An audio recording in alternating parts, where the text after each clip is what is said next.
Hi everyone, today I'm going to be reviewing the S-Lab Sense 6. So this is the latest version of the Salomon S-Lab. Obviously, as the name suggests, it's the 6th version in the range. So first off, how does it compare to its predecessor? So I've got one very muddy S-Lab Sense 5 here.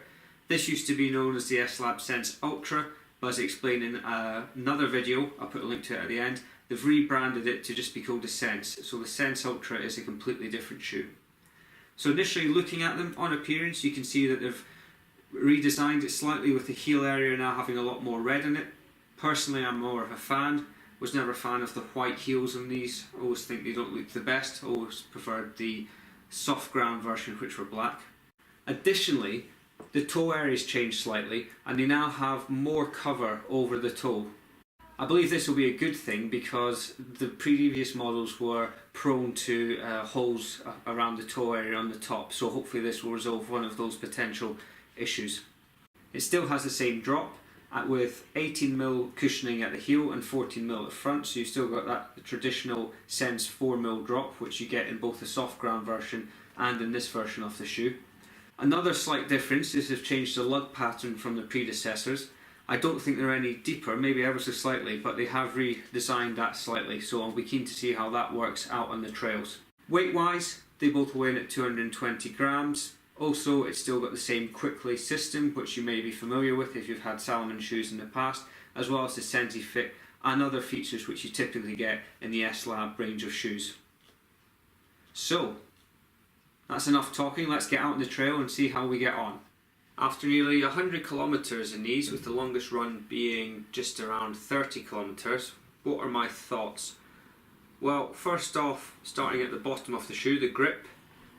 Could I notice any difference with the new grip pattern compared to the previous models? To be honest, no, didn't notice any difference whilst running in these shoes. Overall, the grip's pretty good. It does most conditions apart from when it gets very wet and mud.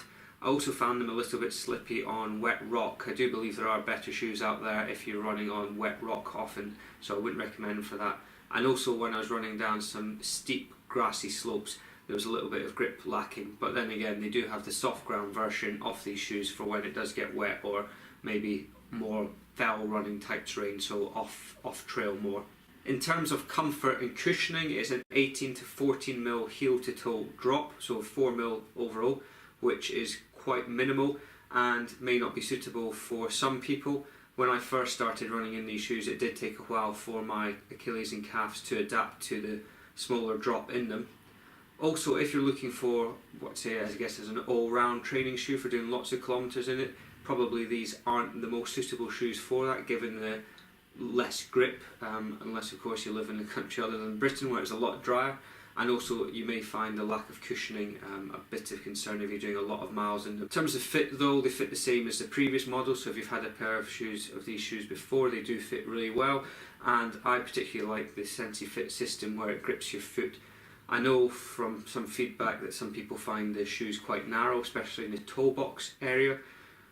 For me, the fit is fine, although again, if you have had issues with shoes and find them quite narrow, then the likelihood is, again, you may find that with the Salomon Sense. Due to the minimal cushioning and also the fact they're very light, they are very responsive while running, which I do particularly like about them. And if you are looking for a lightweight racing shoe, then I suggest that these could be a good match for you, given what I've said earlier in the piece around the minimal drop and that side of things. If you're looking for a training shoe, looking to do a lot of kilometres in them, then I do have my concerns again about how robust these are. As I mentioned earlier, previous models after around 300 kilometres they are showing quite a lot of wear and tear. Only done about 100 in these so far and they're holding up absolutely fine, but they wouldn't be my day-to-day training shoe if I'm honest. I'd recommend for an all-round shoe probably something like, if you're interested in particularly in the Salomon Sense, then the Sense Ultra, which I did a review of. I'll put a link to that at the end. And I ran the Transvolcania ultramarathon in those as well, and no issues with them whatsoever. For these, I'll be using them for my shorter races, probably no more than 50 kilometres. I think for myself personally, with the drop and limited cushioning, I think that's about the limit on what I could probably manage in them. before I'd start hurting and want more cushioning and maybe a slightly bigger drop. So to conclude, if you've used the Sense before and you've liked them, then there isn't any significant changes, I would say, compared to the previous models. They're still very light, very responsive, and if you're looking for a lightweight racing shoe, then these could be the ones for you. As I mentioned before, I do have my concerns around A, the durability of them, and B, if you're going to be doing a lot of running long distance, then these probably wouldn't be your day-to-day training shoe. As I mentioned, I did a review of the Salomon S-Lab Sense Ultra. If you want to see that, click on the video up here. Also, I wore them in the Transvolcano Ultramarathon and filmed that race. If you want to see that, then just click down here. And finally, if you've enjoyed this video, please subscribe to the channel by clicking on the globe.